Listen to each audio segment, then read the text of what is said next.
भूर्भुवः स्वः तत्सवितुर्वरेण्यं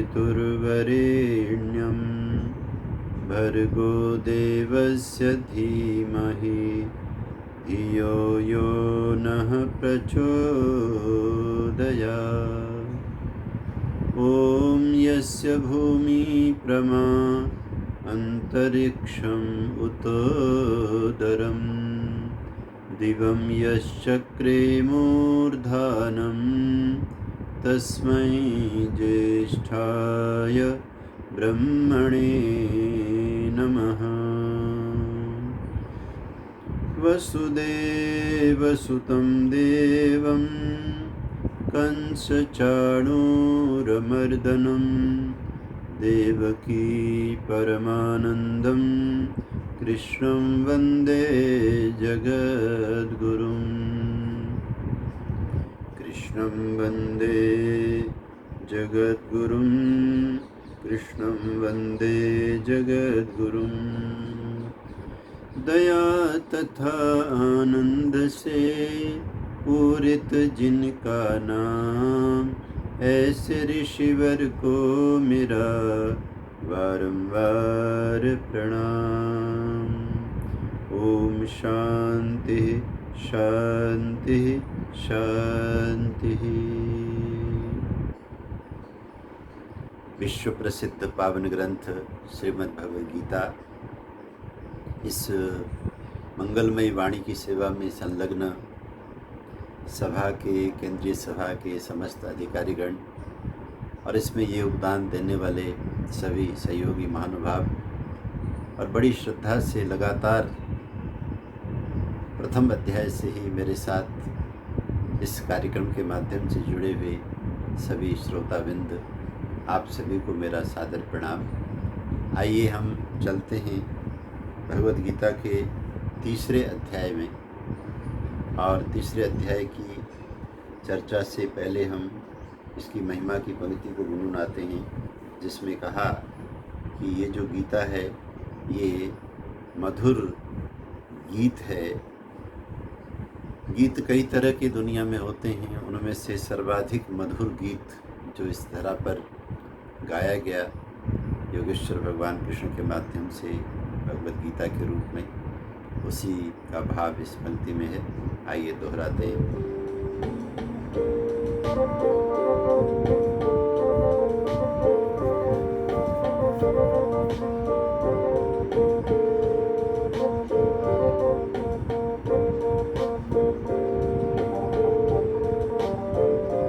मधुर गीत गीता के गाए चला जा, गाए चला जा, जन्म मृत्यु बंधन मिटाए चला जा, जन्म मृत्यु बंधन मिटाए चला जा।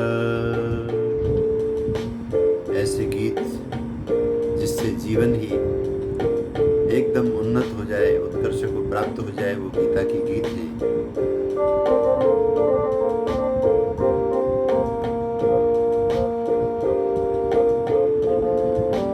गीता के मधुर गीत गीता के गाए चला जा, गाए चला जा, जन्म मृत्यु बंधन मिटाए चला जा।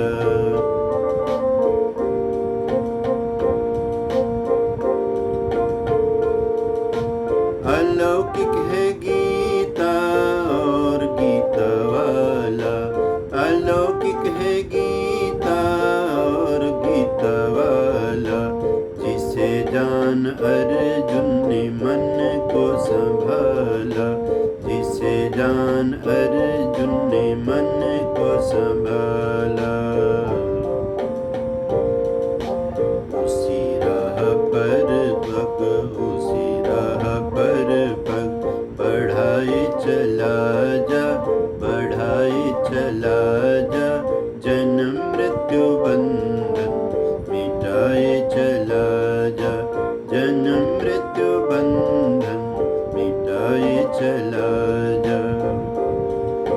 मधुर गीत गीता के गाए चला जा, गाए चला जा, जन्म मृत्यु बंधन मिटाए चला जा।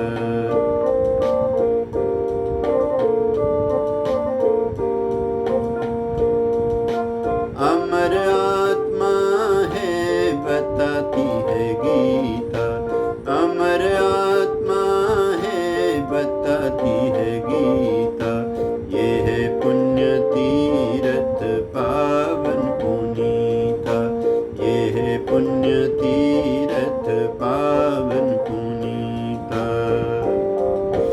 इसी में तो तन मन, इसी में तो तन मन नहलाए चला जा, नहलाए चला जा, जन्म मृत्यु बंधन मिटाए चला जा, जन्म मृत्यु बंधन मिटाए चला जा।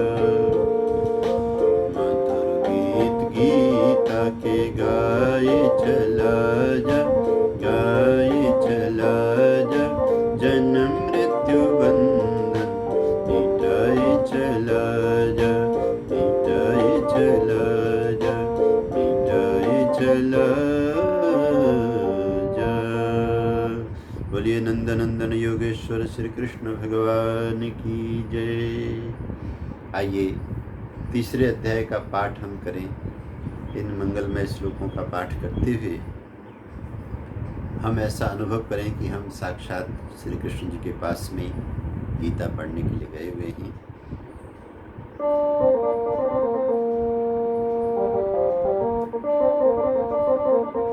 अथ श्रीमद्भगवद्गीता तृतीयोऽध्यायः।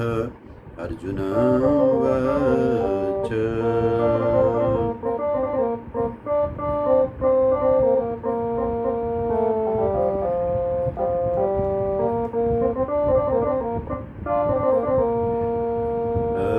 जयसि चेत् कर्मणस्ते मता बुद्धिर्जनार्दन, तत्किं कर्मणि घोरे मां, तत्किं कर्मणि घोरे मां नियोजयसि केशव, नियोजयसि केशव। तीसरे अध्याय के प्रारंभ में अर्जुन का संशय, अर्जुन का प्रश्न आ रहा है। व्यामिश्रेणेव वाक्येन बुद्धिं मोहयसीव मे, तदेकं वद निश्चित्य येन श्रेयोऽहमाप्नुयाम्, येन श्रेयोऽहमाप्नुयाम्। दो श्लोकों से प्रश्न उठाया गया, जिज्ञासा रखी गई, और अगले श्लोकों से उत्तर आ रहा है भगवान की तरफ से।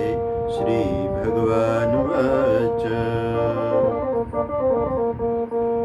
लोकेस्मिन् द्विविधा निष्ठा पुरा प्रोक्ता मया नघ, ज्ञानयोगेन साङ्ख्यानां, ज्ञानयोगेन साङ्ख्यानां, कर्मयोगेन योगिनां, कर्मयोगेन योगिनां। न कर्मणामनारम्भात्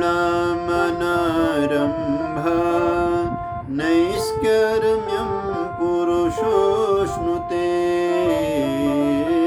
न कर्मणामनारम्भात्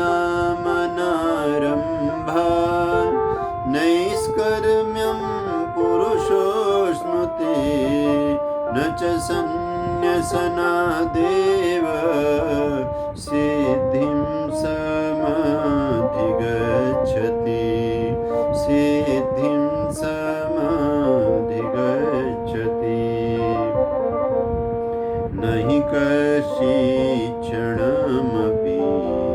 जातु तिष्ठत्य कर्मकृत् कार्यते ह्यवस कर्म कार्यते ह्यवस कर्म सर्वप्रकृतिजैर्गुणैः सर्वप्रकृतिजैर्गुणैः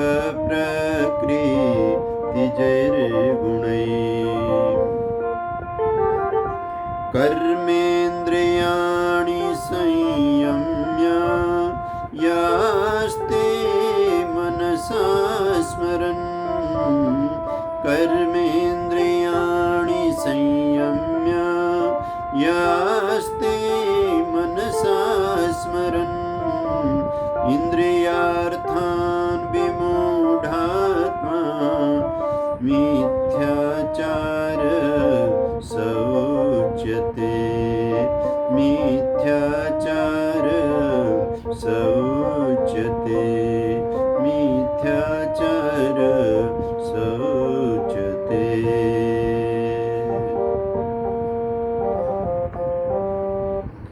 परमपिता परमात्मा को नमन करते हैं।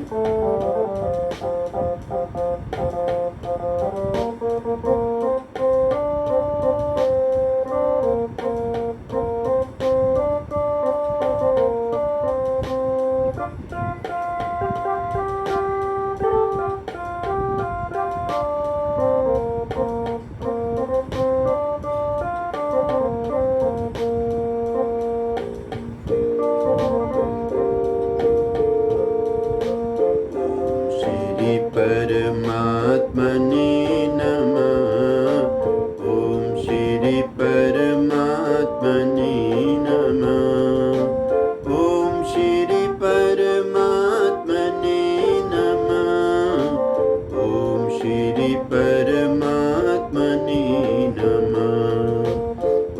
ओम श्री परमात्मने नमः। ओम श्री परमात्मने ओम श्री परमात्मने नमः। ओम श्री परमात्मने नमः। ओम श्री परमात्मने नमः। ओम श्री परमात्मने नमः। बोलिए सच्चिदानंद भगवान की जय। बहुत ही रहस्यमय प्रसंग इस अध्याय में आ रहा है, क्योंकि अध्याय का ही जो प्रतिपाद्य विषय है, जिसका अध्याय के उपसंहार में महर्षि वेदव्यास जी कहेंगे कि कर्म योगो नाम तृतीयोध्याय। तो ये कर्म योग नाम का तीसरा अध्याय है। कर्म एक ऐसा विषय है जो प्राणी मात्र से जुड़ा हुआ है, और ये जुड़ा हुआ है कि जन्म से लेकर मृत्यु तक, जब तक हम अलाइव हैं, जब तक हम जीवित हैं, जाने अनजाने अपनी कोशिश से या बिना कोशिश के निरंतर घटित होने वाली जो क्रिया है उसी को कर्म कहा गया है। और मनुष्य जन्म एक ऐसा जन्म है जहां हम कर्म का चुनाव भी कर सकते हैं। अन्य चोले में चुनाव की जो गुंजाइश है वो बहुत कम है, न के बराबर है, लेकिन मनुष्य चोले में बहुत है।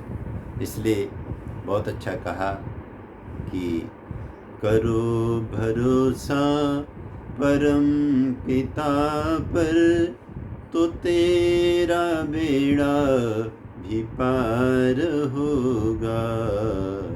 अंतःकरण में जगा ले ज्योति, अंतिम समय में दीदार होगा।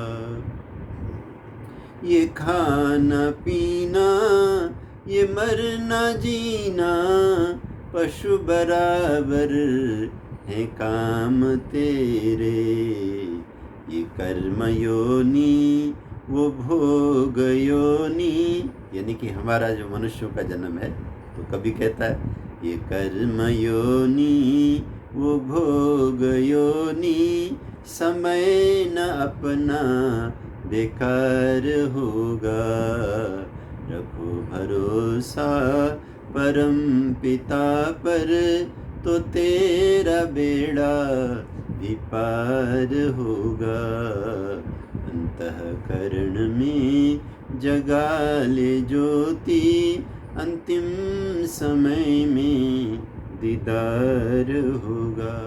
ये कर्म योनि वो भोग योनि, तो हम सब कर्म योनि में आए हैं, अन्य सब योनियाँ भोग योनि हैं, ऐसा कभी इसमें कह रहा है।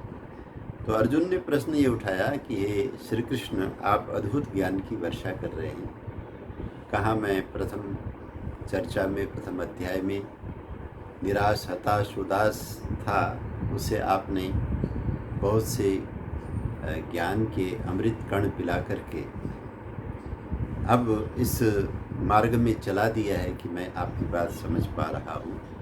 दूसरे अध्याय का सांख्य योग और उसके अंदर अंतिम चरण में वर्णित होने वाला बुद्धि योग। तो अर्जुन कहते हैं कि हे श्री कृष्ण, आपने जो अभी अभी कहा, यानी कि दूसरे अध्याय के समापन के श्लोकों में जो सार निकल करके आया, तो कहते हैं ज्यायसी चेत कर्मणस्ते मता बुद्धिर्जनार्दन। जनार्दन यहाँ श्री कृष्ण का नाम आया। भगवद गीता में यही बड़े आनंद की बात है। क्या काव्य रस है, क्या भावना है, क्या समर्पण है, क्या सम्मान है। व्यक्ति एक हैं, उनके लिए अनेक नाम आ रहे हैं। श्री कृष्ण के लिए तो अनेक नाम हैं ही हैं, वो तो बहुत अद्भुत गुणों के खान हैं, लेकिन अर्जुन के भी अनेक नाम गीता में आते हैं। तो आज के इस पहले श्लोक में तीसरे अध्याय में कहा, ये जनार्दन, आप तो जनार्दन हो। सभी लोग, चाहे वो छोटे हों चाहे बड़े हों, समर्थ हों असमर्थ हों, आपसे मदद पाते हैं। आपके दरबार सबके लिए खुले हैं। सचमुच आपके अंदर ऐसी भगवत्ता है कि हर व्यक्ति आपसे मदद ले सकता है। यही तो भगवत्ता है। जैसे परमपिता परमात्मा में इस तरह की व्यापकता है, इस तरह की के अनुग्रह हैं, ऐसा सामर्थ्य उपलब्धि है सब जगह।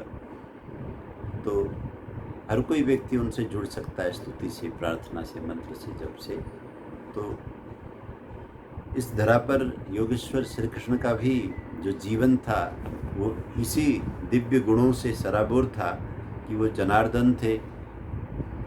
कोई भी व्यक्ति निसंकोच उनसे मिल सकता था और उनसे सहायता ले सकता था। तो हे जनार्दन, आप तो सबकी सहायता करने वाले हो, मेरी भी सहायता कीजिए।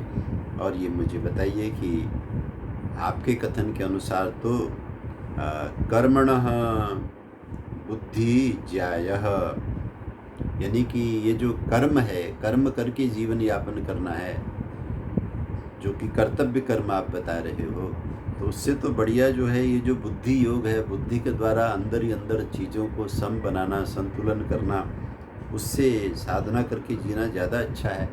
तो फिर आप मुझे तत्किम कर्मणि घोरे माम नियोजयसि केशव, फिर अगर ऐसा है, इफ़ इट इज़ सो, तो आप मुझे क्यों इन घोर माने भयानक लड़ाई के काम में लगा रहे हो। काम भी कोई साधारण नहीं, काम भी कोई हल्का नहीं, घोर कर्म। अर्जुन का आशय बिल्कुल ठीक है। इस दुनिया में जितने भी नर नारी के द्वारा किए जाने वाले काम हैं, उनमें से किसी की जान को लेना, किसी को जिंदगी से ही विदा कर देना, किसी को खून खराबे में डालना, ये कोई साधारण काम तो नहीं, ये घोर कर्म है। क्षत्रियों का काम बहुत ही कठिन काम है। और कहीं कहीं तो युधिष्ठिर ने महाभारत में जब बार बार समझौता करने की कोशिश करने के बावजूद भी, जब ऐसा लग रहा था कि अब ये युद्ध होके रहेगा, तो किसी किसी जगह में अपने वर्ण को, अपने क्षत्रिय कर्म को धिक्कार भी उन्होंने किया है कि हमारी आजीविका, हे श्री कृष्ण, कितनी भयानक आजीविका है, जिसमें हमें दुश्मनों के साथ खून की होली खेलनी पड़ती है और उनसे मांस शोणित से हमें खेलना पड़ता है। हथियार का प्रहार करके, वार करके उनको मौत की घाट उतारना पड़ता है, तब जा कर के हम अपना कर्तव्य कर्म कर पाते हैं, आजीविका चलाते हैं, तो कितना कठिन है। तो उन्होंने दूसरे 3 वर्णों की भी चर्चा की, भाई वो कितने भाग्यशाली हैं कि उन्हें तो ऐसा नहीं करना पड़ता, फिर भी उनकी आजीविका चलती है। और हम क्षत्रिय, हमारा कितना कठिन कार्य विधाता ने हमें दिया है। तो श्री कृष्ण वहाँ समझाते हैं कि आप इस समय करुणा भाव में इस तरह से सोचते हो, कर्म तो सारे ही अपने अपने प्रतिबंधों के साथ में, अपने अपने नियमों के साथ में। तो ठीक है हे अर्जुन, तुमने कहा कि ये घोर कर्म है, तो कहते हैं तत्किम कर्मणि घोरे माम नियोजयसि केशव। यहाँ फिर केशव का दूसरा नाम आया। केशव का ये नाम उनके घुंघराले बालों को लेकर के है, उनकी खूबसूरती को लेकर के है। तो श्री कृष्ण एक ऐसे अद्भुत चमत्कारी बालक थे बचपन से ही, जिनके हर अंग में अलग तरह की छटा थी। उनमें से ये बाल भी विशेष थे, क्योंकि मनुष्य के शरीर में केश ईश्वर प्रदत्त गहना है, आभूषण है और रक्षा कवच भी है। तो ये श्री कृष्ण के सबसे सुंदर थे।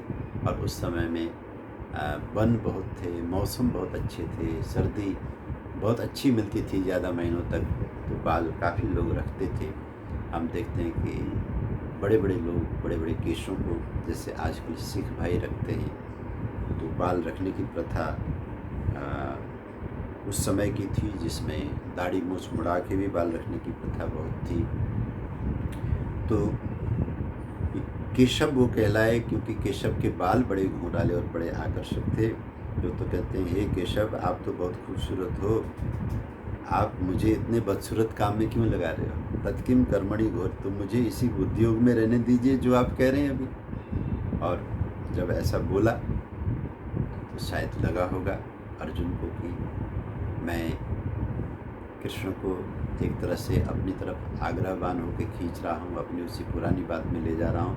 तो तत्काल अपने आप को न्यूट्रल में लाते हैं और कहते हैं व्यामिश्रेणेव वाक्येन बुद्धिं मोहयसीव मे तदेकं वद निश्चित्य येन श्रेयोहमाप्नुयाम्।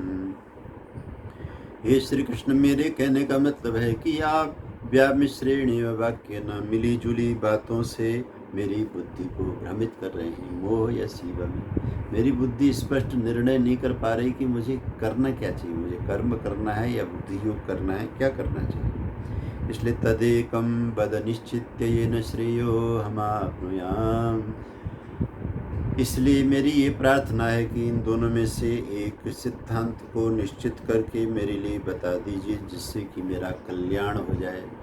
क्योंकि मुझे लगता है कि मेरा बड़ा भारी अकल्याण होने जा रहा है, मेरे साथ बहुत बड़ा अनर्थ होने जा रहा है। मेरे कल्याण के लिए ये न श्रेयो हमाप्नुयाम, जिससे कि मेरी सद्गति हो। क्योंकि यहाँ सद्गति से बहुत गहरे अर्थ हैं अर्जुन के। एक ये होता है कि वर्तमान का जीवन बड़ा स्मूथ हो, लेकिन उसके फलस्वरूप भविष्य में जाकर के दुर्गति हो जाए, तो वो श्रेय नहीं है, उसमें कोई कल्याण नहीं है। कल्याण उसी में है जिसमें वर्तमान भी अच्छा हो और भविष्य में और अच्छा हो। वर्तमान में भले ही थोड़ा कष्ट हो, लेकिन भविष्य में तो बहुत ही अच्छा हो, उसको श्रेय कहा गया। तो श्री भगवान वाच, योगेश्वर भगवान बोले, लोकेस्मिन् द्विविधा निष्ठा पुरा प्रोक्ता मया नघ, ज्ञान योगेन सांख्यानां कर्म योगेन योगिनाम्। हे श्री कृष्ण, इस संसार में, लोके अस्मिन्, इस संसार में, निष्ठा द्विविधा पुरा मया प्रोक्ता, दो तरह की निष्ठाएं होती हैं, ये बात मैंने तुम्हें पहले भी बताई। और एक निष्ठा क्या है, ज्ञान योगेन सांख्यानाम, एक सांख्यों की निष्ठा है जिसे ज्ञान योग कहते हैं, और दूसरा कर्म योगियों की निष्ठा है जिसे कर्म योग कहते हैं। एक योग निष्ठा है, एक सांख्य निष्ठा है। योग निष्ठा में कर्म योग से व्यक्ति जाता है और सांख्य निष्ठा में व्यक्ति ज्ञान योग से जाता है। ये दो निष्ठाएं बताई गई हैं। और इन दोनों निष्ठाओं में भी वास्तव में व्यक्ति को चलना कैसे, व्यक्ति तो एक है, व्यक्ति ने तो जिधर जाना है उधर से ही अपनी निष्ठा को पाना है। तो मैं इन दोनों में से भी तुम्हारे लिए जो बहुत ही जरूरी है वो क्या है, न कर्मणाम अनारंभान नैष्कर्म्यम पुरुषोष्णुते। कर्मों को न करने से हे अर्जुन, कर्म अगर न किया जाए और फिर कहा जाए कि हम बिना कर्म किए इस स्थिति को प्राप्त हो जाएं, तो न कर्मणाम अनारंभान नैष्कर्म्यम पुरुषोष्णुते। बिना कर्मों को आरंभ किए व्यक्ति चाहे कि मैं निष्कर्मता को प्राप्त हो जाऊं, यानी कि जिसको बोला गया सांख्य योग, उसको प्राप्त हो जाऊं, ऐसा संभव नहीं है। क्योंकि न च संन्यसनादेव सिद्धिम समधिगच्छति। केवल कार्यों को छोड़ देने से, कर्तव्यों को विराम दे देने से सिद्धि प्राप्त हो जाए, ऐसा होता नहीं है। क्योंकि वास्तव में देखिए, जो कुछ भी होगा सृष्टि नियम के अनुसार होगा, आपके चाहने मात्र से नहीं होगा। आप यहाँ राजधानी में हैं, इंद्रप्रस्थ में हैं, यानी कि दिल्ली में। सभी श्रोताओं से मैं निवेदन करता हूँ कि आप अपनी अस्मिता के लिए, अपनी संस्कृति के लिए जरूर भाव बनाएं, क्योंकि आप गीता प्रेमी हैं, वेद प्रेमी हैं, ऋषि प्रेमी हैं, कृष्ण प्रेमी हैं। तो आपको उन आदर्शों के लिए आग्रहवान जरूर बनना चाहिए, जिसमें से एक आग्रह है कि हमारे भारत की राजधानी का नाम जल्दी से जल्दी इंद्रप्रस्थ हो जाना चाहिए। तो आप इंद्रप्रस्थ में हैं, यानी कि आप दिल्ली में हैं। आप चाहते हैं कि अभी मैं यहाँ से ऋषिकेश चला जाऊँ, यहाँ से मैं देहरादून चला जाऊँ, हरिद्वार चला जाऊँ। तो ये चाहना है, लेकिन चाहना करने मात्र से आप किसी तरह जा नहीं सकते। जाएंगे कैसे? वहाँ जाने के कुछ निश्चित तरीके हैं। आपकी मनमर्जी के तरीके भी नहीं है, निश्चित तरीके हैं। उन तरीकों में से एक तरीका आपको अपनाना पड़ेगा। बिल्कुल पुराना साधनहीन तरीका तो यह है कि आप पैदल चल पड़े, और पैदल चलने में भी कंडीशंस हैं कि आपकी दिशा सही हो, आपका मार्ग सही हो। और दूसरा यह है कि आप साधनों का अवलंबन लें। आप साइकिल से शुरू करें, आप स्कूटर से जाएं, आप कार से जाएं, आप ट्रेन से जाएं, आप हवाई जहाज से जाएं। इन्हीं किन्हीं में से एक साधन ही आपको पहुंचाएगा वहाँ। आपकी मनमर्जी से आप वहाँ पहुँचेंगे नहीं। इसलिए कहा कि हे अर्जुन, तुम मेरी बातों को ठीक से न समझ करके संशय खड़ा कर रहे हो कि बातें मिश्रित हो गई। बातें मिश्रित नहीं है, बातें बहुत क्लियर है। मैंने पहले भी संकेत किया हुआ है कि दुनिया में दो तरह की निष्ठाएं हैं, एक ज्ञान निष्ठा है, एक कर्म निष्ठा है। और इन दोनों निष्ठाओं के बारे में जो तुम्हारे लिए समझने की बात है कि तुम्हारी यात्रा कैसे संभव है, तो कहते हैं न कर्मणाम अनारंभान नैष्कर्म्यम पुरुषोष्णुते। अपने कर्तव्य कर्मों को बिना किए हुए व्यक्ति निष्काम अवस्था को प्राप्त हो जाए, ऐसा कभी भी हो नहीं सकता। इसको आप ऐसे ले लीजिए जैसे आप किसी कॉलेज की स्नातक की डिग्री लेना चाहते हैं, तो उस डिग्री को प्राप्त करने के लिए आपको कॉलेज में प्रवेश लेना पड़ेगा। वहाँ की सारी क्लासें ज्वाइन करनी पड़ेंगी, वहाँ की सारी परीक्षाएं पार करनी होंगी। तो जितने वर्ष का कोर्स है उसे जब आप पूरा करोगे, आप चाहते हो कि मुझे कॉलेज की डिग्री मिल जाए और मुझे कॉलेज में रहना ही न पड़े, तो ऐसा तब होगा जब आप कॉलेज में पहले प्रवेश करेंगे, वहाँ की सारी पढ़ाई को संपन्न करेंगे। तो आखिरी में जब आप सफलतापूर्वक एग्ज़ाम देंगे तो ऐसा ही होगा, आपको डिग्री दी जाएगी और आपको फिर कॉलेज में आने की ज़रूरत नहीं पड़ेगी। तो ठीक इसी तरह से ये जो कर्म योग है, इसको किए बिना कोई अगर कहे कि मैं सांख्य योगी हो जाऊं, मैं ज्ञान योगी हो जाऊं, अर्जुन ये संभव नहीं है। न कर्मणाम अनारंभान नैष्कर्म्यम पुरुषोष्णुते। बिना कर्मों को विधिवत किए हुए कोई निष्कामता को नहीं प्राप्त हो सकता। इसलिए न च संन्यासनादेव, किन्हीं अन्य कारणों से व्यक्ति अगर सन्यासी बन भी जाए तो दिखावे में वो सन्यासी होगा, लेकिन उसको सिद्धि की प्राप्ति नहीं होगी। देखिए, सन्यास बहुत ऊंची स्टेज है इंसान की। जो कि आंतरिक उपलब्धि से जुड़ी हुई बात है। आंतरिक उपलब्धि को बार बार मुख से न बताना पड़े या औरों को भी बार बार उस व्यक्ति का परिचय पूछना न पड़े। सिर्फ इतनी सी बात बताने के लिए एक विशेष वेशभूषा सन्यासियों ने हमेशा पहना है कि उसको देखते ही पता लगे कि ये इस मार्ग के पथिक हैं और इस रास्ते के सिद्ध पुरुष हैं। सन्यासी खासकर आज इस धरा पर सन्यासियों की संख्या तो हमारे पास काफ़ी है, लेकिन भगवत गीता के इस तीसरे अध्याय के चौथे श्लोक में जो बात कही गई है, अगर इस तराजू में रख कर के हम अपने सारे साधु महात्माओं का परिचय प्राप्त करना चाहेंगे तो बड़ा मुश्किल हो जाएगा, क्योंकि बहुत सारे वो व्यक्ति भी हमको मिलेंगे जिन्होंने किन्हीं कारणवश संन्यास तो ले लिया है, त्यागी का वेश ले लिया है, त्यागियों के रूप में वो रहते हैं, लेकिन अंदर अभी त्याग घटित नहीं हुआ। सिद्धिं समधिगच्छति, सिद्धि की प्राप्ति नहीं होती। नहीं कश्चित् क्षणमपि जातु तिष्ठत्य कर्मकृत। और कर्म के बारे में हे मेरे प्यारे अर्जुन कि कर्म तो इस तरह से मन के अंदर, बुद्धि के अंदर, इंद्रियों के अंदर रमा हुआ तत्व है। चेष्टा, जीव जहाँ जहाँ जीवन है वहाँ वहाँ चेष्टा है, और वो जो चेष्टा है, हलचल है, गतिविधि है, कर्म है, तो उसके बारे में तो देखो कि नहीं कश्चित, no one can stay without karma. कोई भी व्यक्ति बिना कर्म के रह नहीं सकता, एक मिनट भी नहीं रह सकता, एक सेकंड भी नहीं रह सकता। इस श्लोक में ये कहा गया, नहीं कश्चित् क्षणमपि जातु तिष्ठति अकर्मकृत। बिना कर्म किए तो कोई भी एक क्षण भी रह नहीं सकता। कार्यते ह्यवस कर्म सर्व प्रकृतिजैर्गुणैः। सारे नर नारी प्रकृति के गुणों के कारण से निरंतर कर्म में लगाए हुए हैं, कर्म में व्यस्त हैं, कर्म से ही वो जी रहे हैं। इसलिए कर्म को बुरा मत मानो।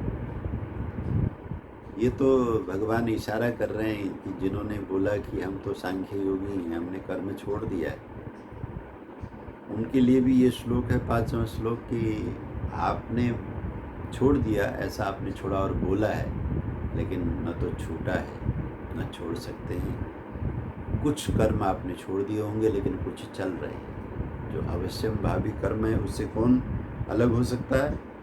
कार्यते ह्यवश कर्मः। बेबस हो करके मनुष्य तरह तरह के कर्मों में उसकी प्रकृति उसको लगाती है।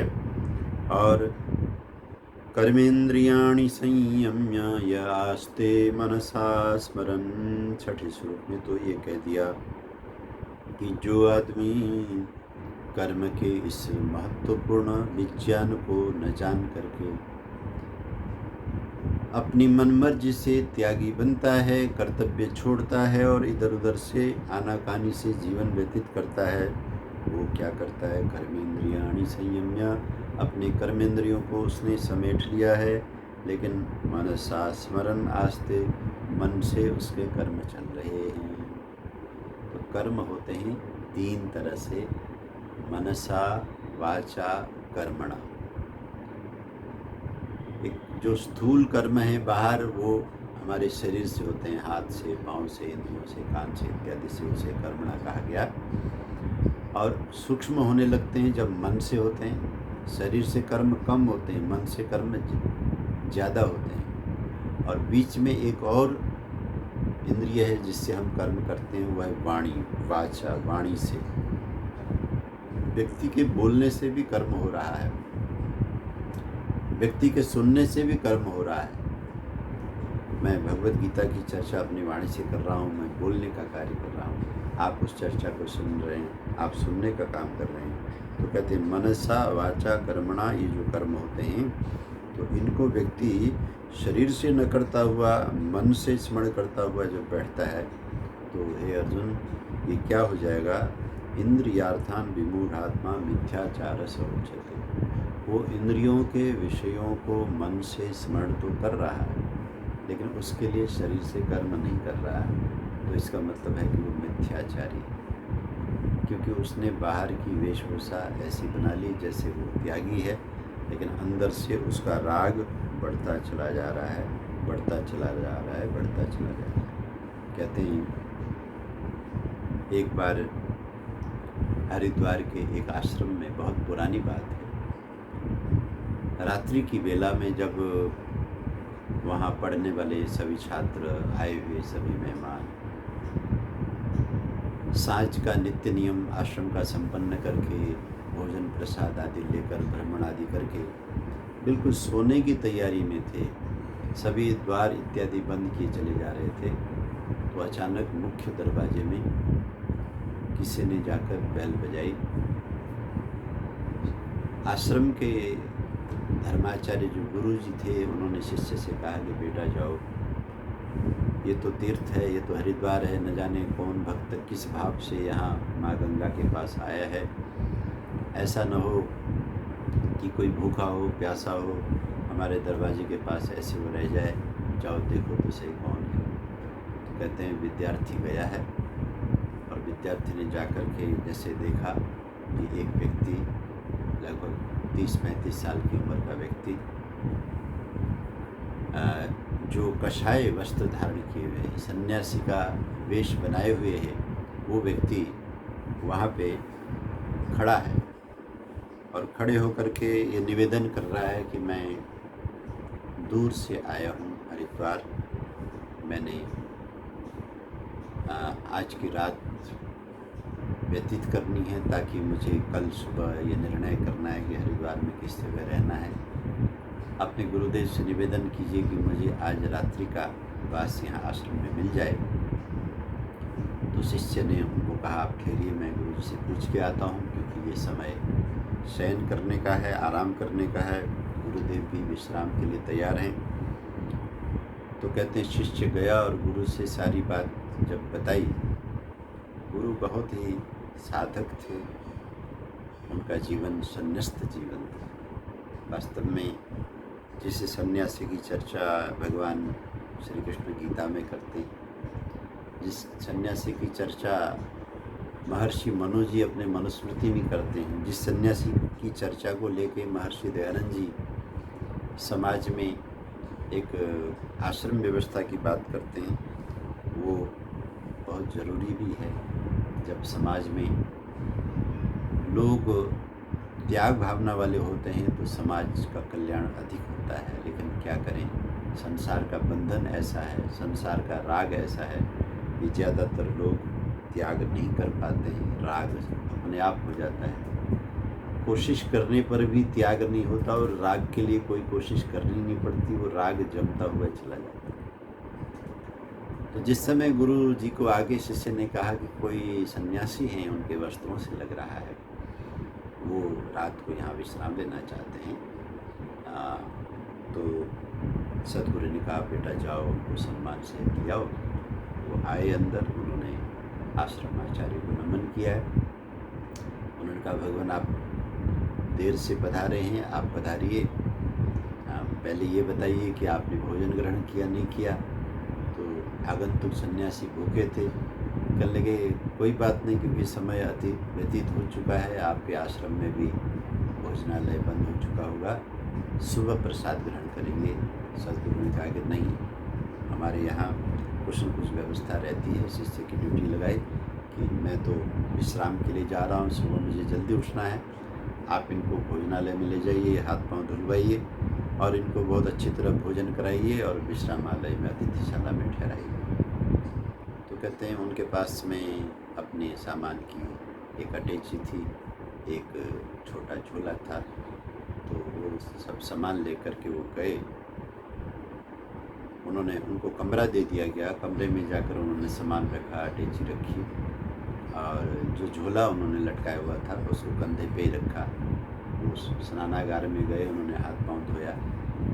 शिष्य ने कहा कि महाराज जब आप भोजन के लिए पधारे, वो भोजनालय में गए, झोला उनके साथ ही था, भोजन उन्होंने ग्रहण किया। इस तरह से वो विश्राम में जब रात को चले गए, तो जो शिष्यगण थे वो क्योंकि हरिद्वार में ही रहते थे, नित्य प्रति किसी न किसी साधु महात्माओं से मिलना होता था, गुरु के पास मिलने आते थे।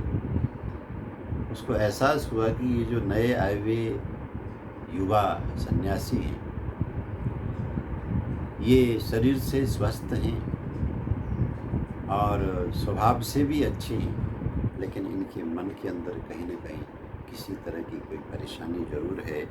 तो कहते हैं अगला दिन हुआ, सुबह के नित्य नियम में सम्मिलित होने के बाद, नाश्ता पानी करने के बाद वो आश्रमाचार्य से मिलने गए। जाके कहा कि आपकी कृपा से मुझे बहुत अच्छा विश्राम का इंतज़ाम प्राप्त हुआ है, भोजन की भी मुझे सुविधा मिल गई है। अब आज मुझे तय करना है कि मुझे इस हरिद्वार में जो अपना भविष्य व्यतीत करना है, तो मुझे कहाँ रहना है, क्योंकि आपके यहाँ तो विद्यार्थीगण रहते हैं, शायद मुझे सुविधा नहीं मिलेगी। मैं जब तक अपना स्थान ढूंढता हूँ, मेरा सामान यहीं रखा रहे। तो कहते हैं जो आश्रम आचार्य थे, वो उनके अंदर भाव जगे कि भाई साधु महात्मा जो त्याग करते हैं, घर बार साधन कारोबार सब कुछ छोड़ करके तीर्थ में आते हैं, कहीं शुद्ध पवित्र जगह में रहेंगे, भगवान का भजन करेंगे, जो कुछ मिलेगा उसी में संतोष का जीवन व्यतीत करेंगे। तो हम भी कभी आए थे तो ऐसे आए थे, तो आज अगर ये आए हैं तो अगर मैं इनकी कोई मदद कर सकूं, तो उन्होंने कहा कि देखिए भगवान, आपको रहने की जगह चाहिए, तो छात्रावास छात्रों के लिए हमारे पास अलग है, योग्य अतिथि महात्माओं के लिए भी 2-3 कमरे हमारे पास में हैं, एक आपको मिल सकता है। थोड़ा यहाँ की जो दिनचर्या है उसका आपने ध्यान रखना है। आपको अगर यहाँ अच्छा लगा एक रात रहकर, तो आप कहीं ढूंढने जाने का कष्ट मत उठाइए, आप यहाँ पर रह सकते हैं। कहते हैं जब आश्रमाचार्य की ये बात सुनी तो साधु को बहुत ही आनंद हुआ, उनकी आंखों में आंसू भर आए। कल के देखिए मन ही मन वो आदमी हर्षित होकर के आश्रमाचार्य को अपनी वाणी से कहा कि हे स्वामिन, आपने मेरे ऊपर बहुत कृपा की, मैं एक अनजान व्यक्ति हूँ, फिर भी आपने मुझे अपने शरण में रख करके अपना बना लिया है। इस दास को जब कभी भी जिस किसी भी सेवा में उपयुक्त माने तो मुझे आश्रम की किसी न किसी सेवा में जरूर रखिएगा, क्योंकि जहाँ रहा जाता है वहाँ की सुविधाओं का प्रयोग करते समय वहाँ की सेवा भी करना बहुत ज़रूरी है। हाँ, आर्थिक तो मैं कुछ न कुछ मासिक दान दिया ही करूँगा, क्योंकि जिस घर से मैं निकल करके आया हूँ कुछ साधन तो मैं लेके आया हूँ। तो कहते हैं इस तरह से वो व्यक्ति 1-2 घंटे आश्रम की कुछ जो कार्य हैं, सेवा हैं, उसको भी किया करते थे और साथ में अपने साधना में रहते थे। दिन व्यतीत होते चले गए तो विद्यार्थीगण जो वहाँ रहते थे, जिनकी ड्यूटी थी अतिथियों की सेवा करना, आश्रम की देखरेख करनी, कहते हैं विद्यार्थियों में एक चर्चा को लेकर आपस में बहुत अधिक बातचीत होने लगी।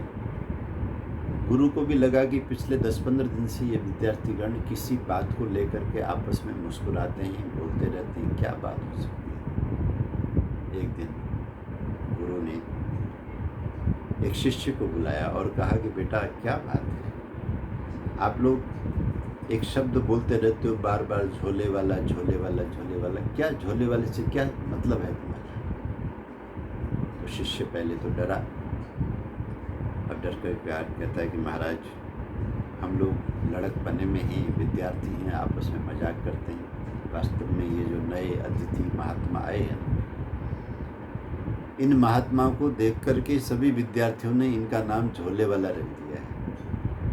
यानी कहने का मतलब, कहते हैं महाराज, हमने देखा है कि इनके पास में एक झोला है, ये झोला अपने शरीर से किसी भी समय अलग नहीं होने देते। पहले दिन जब मैं दरवाज़ा खोलने गया था तब से लेके आज तक लगभग 1 महीना होने को है, हमने इनके इस झोले को इनके शरीर से अलग नहीं देखा। रात को जब ये सोते हैं तो सिराने के नीचे दबा के सोते हैं, शौचालय के लिए जाते हैं तो कंधे में लेके जाते हैं, नहाने जाते हैं तो लेके जाते हैं, खाने जाते हैं तो लेके जाते हैं, विद्यार्थियों में महाराज यही चर्चा हो रही है, पता नहीं झोले में इन्होंने क्या रखा हुआ है। और महाराज यहाँ तो कई तरह के लोग आते हैं।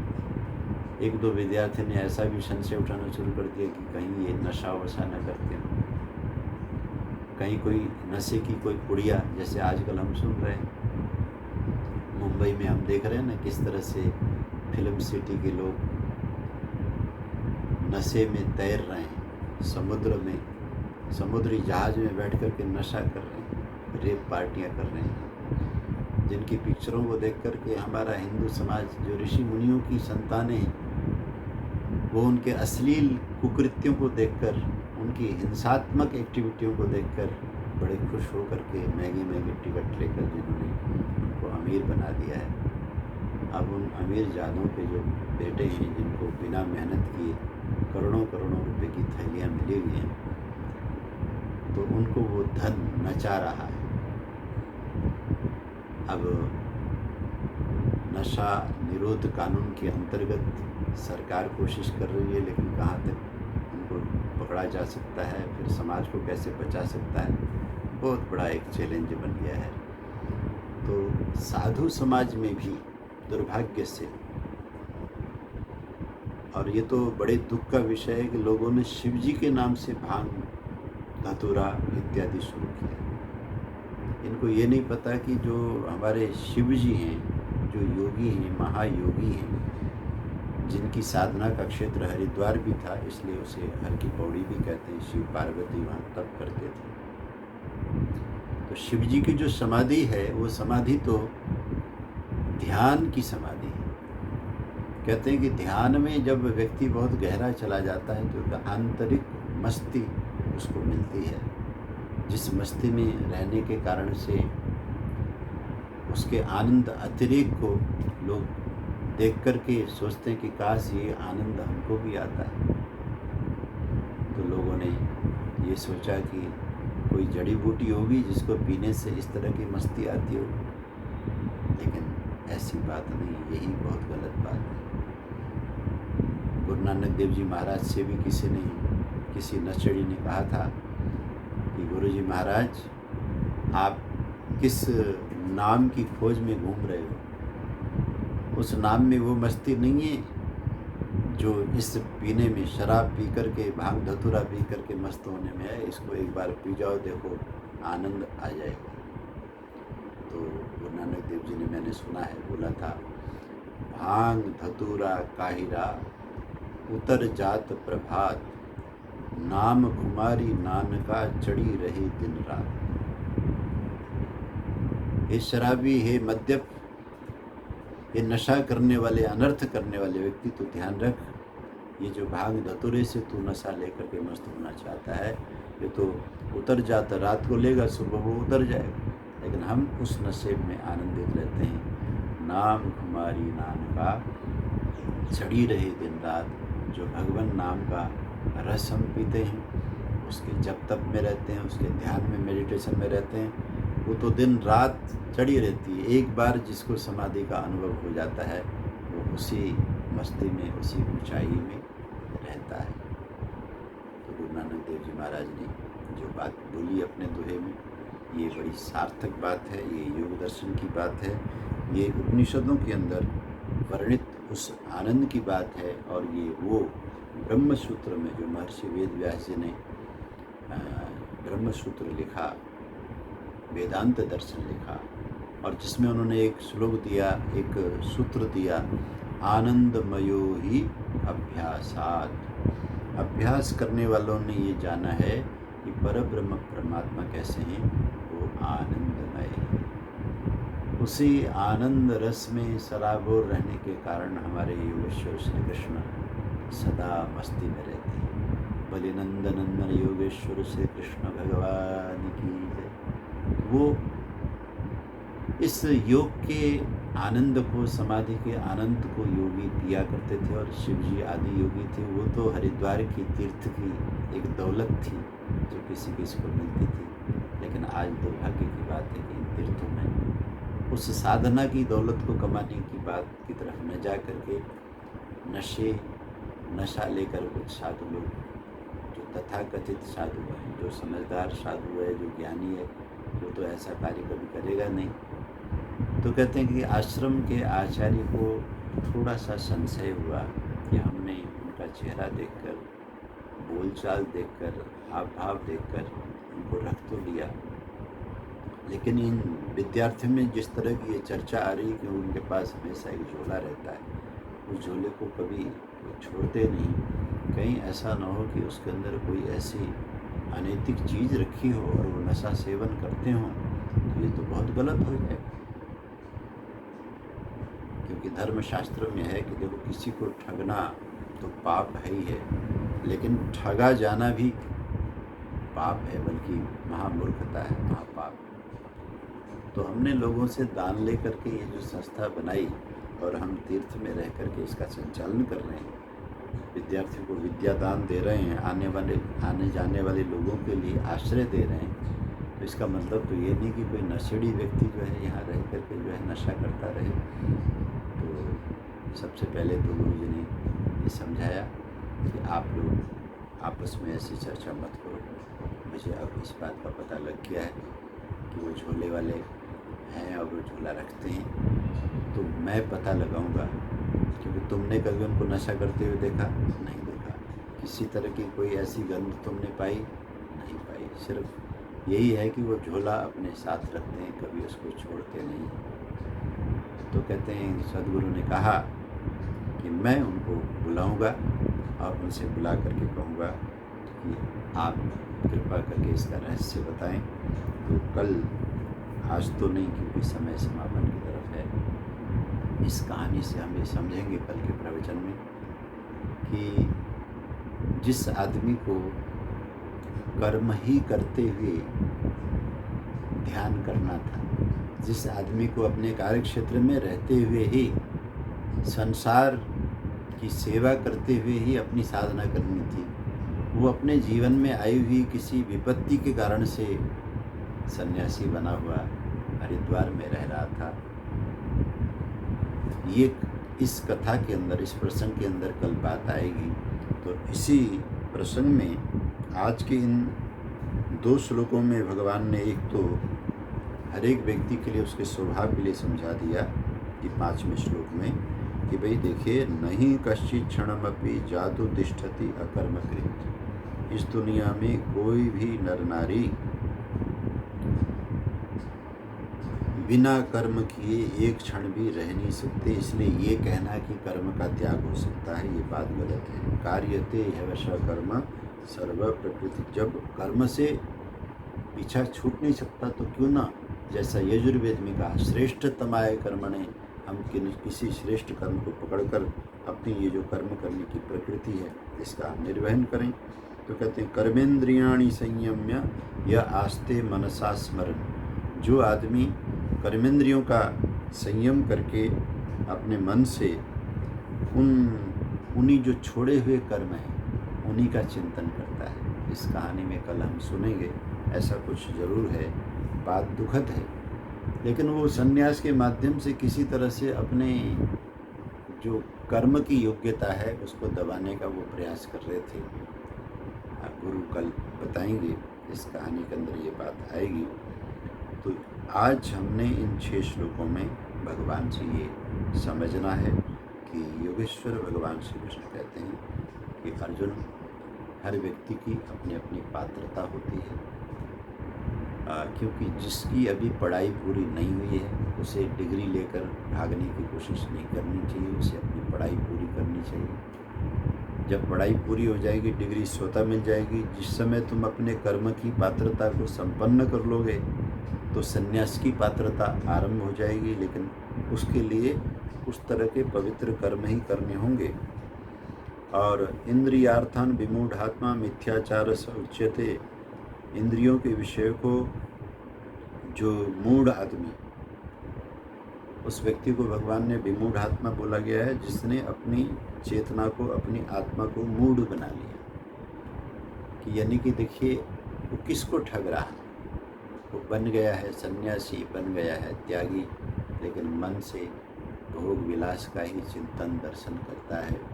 मन में त्याग तो आया नहीं। इससे अच्छा है भाई तू ये सन्यासी का पाना छोड़ दे और जाकर के दुनिया में जाकर के किसी न किसी सेवा कार्य को अपना ले, किसी कंपनी में नौकरी कर, किसी दुकान को चला, किसी खेती बाड़ी को संभाल, किसी विद्यालय में पढ़ा, कुछ कर और धन कमा, और इंद्रियां जिन विषयों के लिए तरसती हैं उन विषयों का उपभोग शास्त्र विदित से कर ले। तुझे बढ़िया खाने की इच्छा होती है तो क्यों भिक्षा के अन्न से समय बिताता है? तू अपनी कमाई कर और अच्छा खाना बना के खा, लेकिन अच्छा खाना खाते हुए भी तुझे सत्संग करना चाहिए, तुझे यज्ञ याग करने चाहिए। ऐसा करने से तुझे इस खाने का भी रहस्य का पता चलेगा और एक दिन खाने से तेरी तृप्ति भी हो जाएगी। मैं उस बहन को नमन करता हूँ जिनका अब स्वर्गवास हो चुका है। वो हमारे आश्रम की बहुत अधिक सेवा करने वाली बहन थी। वो कहा करती थी कि आचार्य जी घर में इतना कुछ साधन भरा हुआ है, किसी चीज़ की कमी नहीं है, ऊपर से इतना लोग गिफ्ट लेकर के आते हैं, कोई कमी नहीं है, फिर भी बाज़ार जाओ ना तो किसी न किसी गहने को देखकर, किसी न किसी वस्त्र को देखकर, किसी न किसी चीज़ को देख कर के मन जब करता है कि इसको ले लिया जाना चाहिए। तो मैंने एक महापुरुष से ये साधना सीखी हुई है कि बहन तुझे तो चीज़ की ज़रूरत है नहीं, लेकिन फिर भी तेरे मन में अगर लालसा ये पैदा हुई है तो तू उस चीज़ को खरीद कर किसी ज़रूरतमंद परिवार में उसको तू दान कर दे। तुझे बाज़ार में कोई नई सूट देख कर के पहनने की लालसा पैदा होती है और तेरे घर में 50 सूट पड़े फिर भी लालसा आई है, तो इसका सुंदर इलाज यह है कि उस सूट को खरीद ज़रूर, लेकिन खुद मत पहन, जो ज़रूरतमंद है उसको तू दे। तो इस तरह से भगवान की सृष्टि में दान कर देने से उन्होंने मुझे समझाया कि आचार्य जी जब से मैंने ये करना शुरू कर दिया है अब मेरा मन किसी चीज़ को देख कर के लालायित नहीं होता है, क्योंकि आखिर है क्या, किसी तरह से शरीर को संभालना ही तो वस्त्र पहनना है, दूसरे को देखने में ठीक लगे, अपने को सर्दी गर्मी से बचाव हो। खाना क्या है जिससे शरीर तंदुरुस्त रहे, धन दौलत क्या है जिससे ठीक से गुजारा चले। तो इस तरह से ज्ञान होने लगता है। ये ज्ञान जो होने लगता है कर्म करते हुए, संसार के बीच में रहते हुए, यही ज्ञान एक दिन व्यक्ति को संन्यास की तरफ लेके जाता है।